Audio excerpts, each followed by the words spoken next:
Hi everyone, today we will talk about how to fix Instagram highlight cover. To know how to fix Instagram highlight cover, you should just go to settings. As you see, you will click. After that, in this page you will go to apps, default apps, app settings. Then in this list you will go down to find the application of Instagram.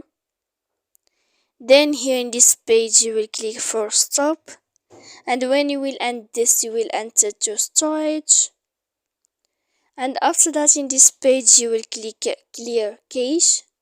Then you will click clear data, and after that you can turn off your phone, so that you can know how to fix Instagram highlight cover. So please don't forget to support us by like and subscribe. See you next time in another video.